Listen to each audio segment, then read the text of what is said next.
So thank you to all my supporters, especially the Filipino community here in DC and back home and wherever you are in the world. I really, guys, I feel all the love. Maraming salamat, mga kababayan. Maraming salamat. She was 21 years old. She was 3 points from history, and then the sky itself decided to stop her. What happened in the next 90 minutes would either end a dream that an entire country had been chasing for decades, or it would create a moment so unbelievable that people would replay it for years and still not fully understand how it happened. Nobody in that stadium knew which version of the story they were about to witness. Not the fans, not the commentators, not even Alex herself. Because right now she was losing, badly, and the clock was not on her side. Let's go back to the beginning, because you need to understand exactly how far she had to climb back from before you can understand what she actually did. Washington, D.C., the Mubadala DC Open. A final that nobody outside the tennis world was supposed to care about, until suddenly, it became the only thing millions of people could talk about. On one side of the net stood Jessica Pegula, a top-ranked American veteran who had built her entire career on one specific skill: closing matches. She didn't blink under pressure. She didn't hand out free points. She had been in this exact position more times than she could count, and she almost always walked away with the trophy.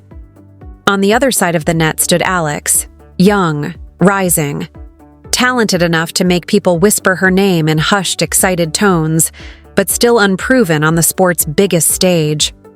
And behind her, invisible but impossibly heavy, sat the hopes of an entire nation that had never once seen one of its own lift a WTA singles trophy. Not once, not ever. Think about that weight for a second. Imagine stepping onto a court knowing that if you lose, it's just another final. But if you win, you rewrite history for millions of people who have never had a moment like this to celebrate. That is not pressure. That is something closer to gravity. And in the opening set, that gravity looked like it was going to crush her. Pegula came out sharp, controlled, ruthless. She served with total confidence. She dictated every rally. Every time Alex tried to find her rhythm, Pegula yanked it away again. The set slipped away, 6-4, and for the first time all tournament, Alex looked like exactly what people feared she might be: a brilliant talent who simply wasn't ready yet. The crowd, filled with Filipino flags and nervous, hopeful faces, went quiet in that specific way crowds go quiet when they're afraid to say out loud what they're thinking. Is this it? Is this how the story ends?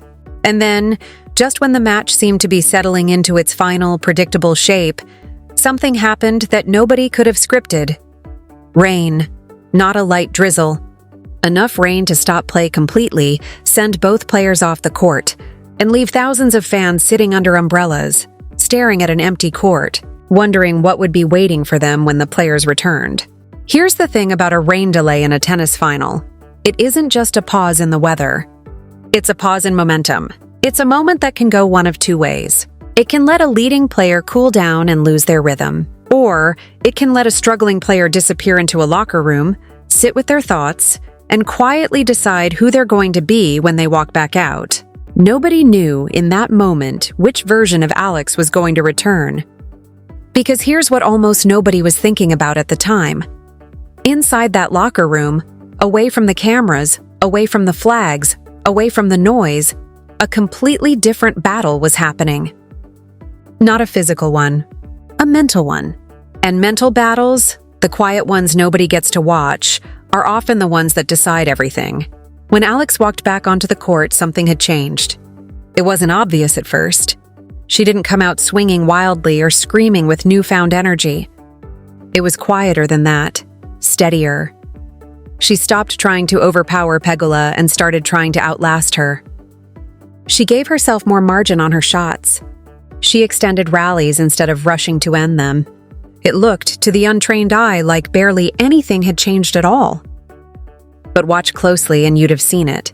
Rallies that used to end in 2 shots were now lasting 4, 5, 6, and each extra shot chipped away, tiny piece by tiny piece, at Pegula's control of the match.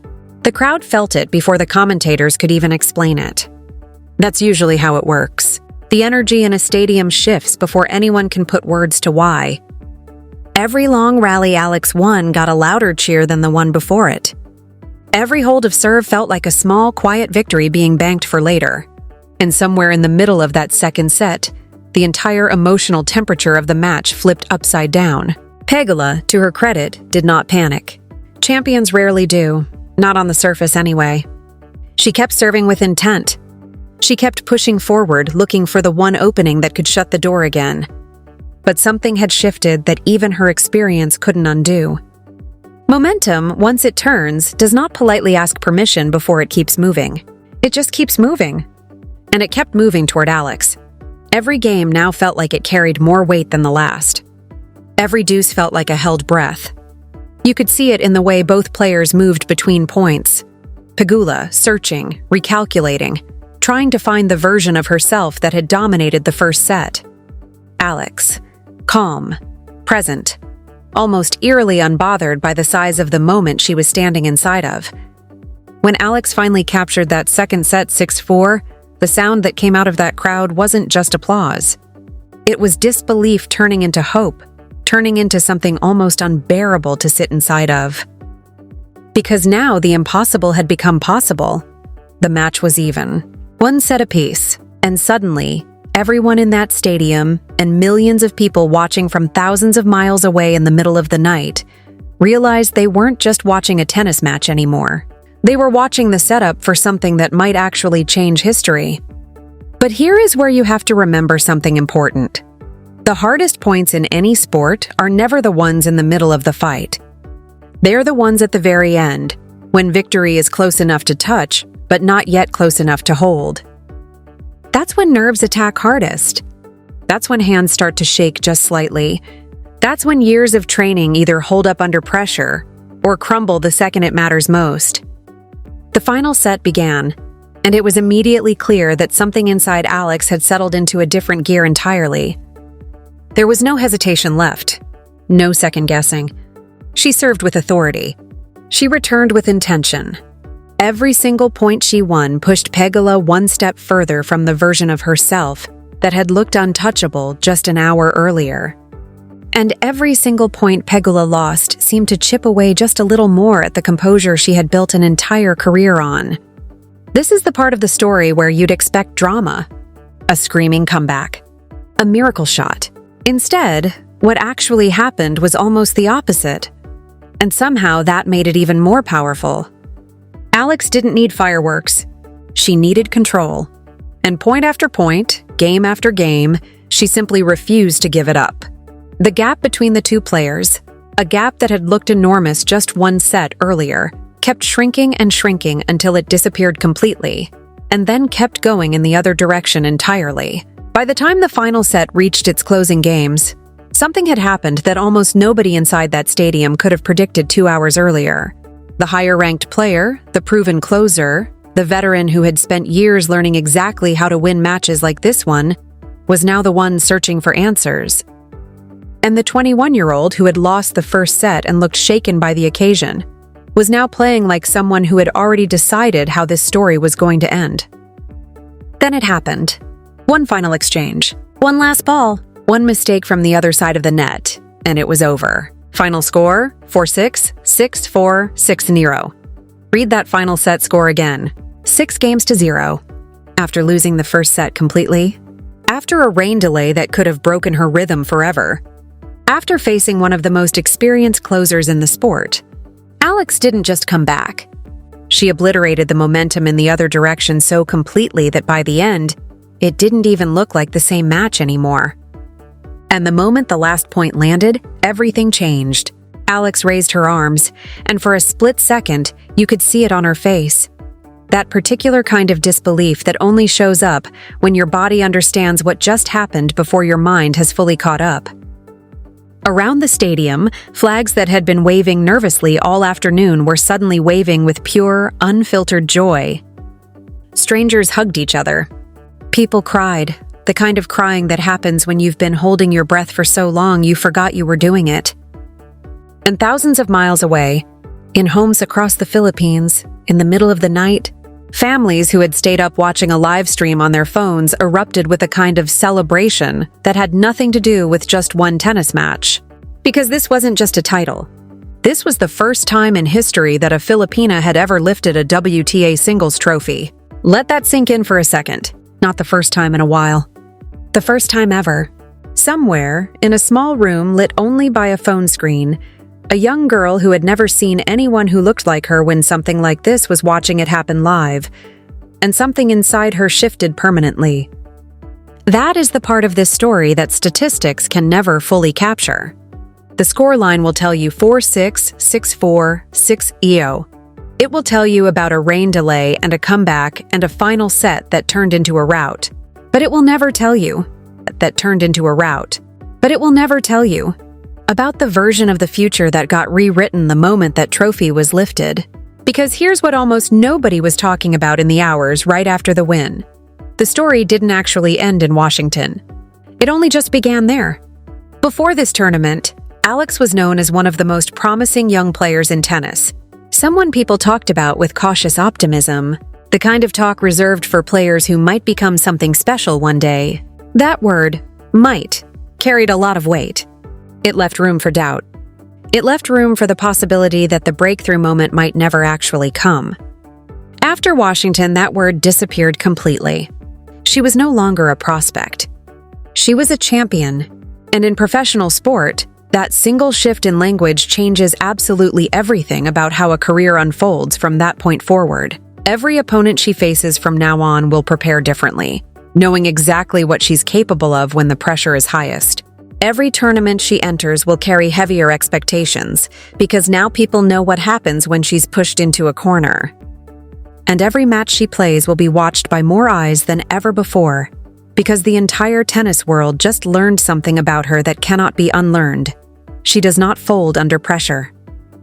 She rises into it. But here's the part of this story that deserves attention just as much as the final score. None of what happened in that final set was visible from the outside for most of the match. Nobody watching the first set could have predicted the third. Nobody watching the rain delay could have known what was happening in that locker room.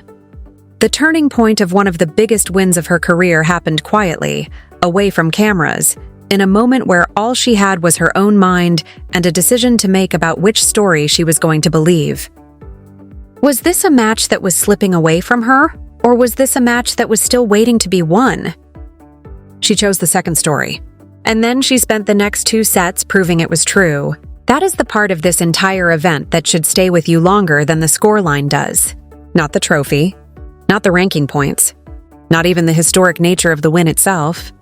It's the reminder that the biggest turning points in anyone's life rarely look dramatic while they're happening. They look like a quiet decision made in a locker room during a rain delay. They look like choosing patience over panic when everything in you wants to panic. They look like refusing to accept the story the scoreboard is currently telling you, and deciding to write a different one instead. Of course, the tennis world doesn't pause to admire moments for very long. Almost immediately, attention shifted to what comes next. The US Open is waiting, and this time, Alex won't be walking in as a surprising underdog nobody saw coming. She'll be walking in as a proven champion that every single opponent will be studying, preparing for, and trying to figure out how to stop. That is a different kind of pressure entirely. It is the pressure of expectation instead of the pressure of obscurity, and it is, in its own way, just as difficult to carry. But if this match in Washington proved anything, it's that pressure has never actually been the thing that stops her. If anything, it might be the thing that brings out the version of her that nobody sees coming until it's already too late to stop. There will be losses ahead. There will be difficult draws and disappointing days, because that is simply the nature of this sport. And no champion, no matter how remarkable, is immune to that reality. But there is something different now that wasn't there before Washington. A belief. Not the hopeful kind of belief that exists before you've proven anything. The unshakable kind of belief that only exists after you've already done the hardest thing once, under the brightest lights, with the whole world watching. And that belief cannot be taken away by a single bad match or a difficult season. It's permanent now, woven into who she is as a competitor. So when you think back on this story, don't just remember the score. Don't just remember the trophy or the flags waving in the stands or the celebrations that lasted long into the night across an entire country. Remember the part of the story that almost nobody was watching. The quiet decision made during a rain delay, when everything could have gone either way, and one young athlete chose to believe in a different ending than the one the scoreboard was suggesting. Because sometimes, the most unforgettable stories in sport don't begin the moment someone is finally called a champion. They begin in the exact moment, quiet and unseen, when that person first decides to believe they already are one.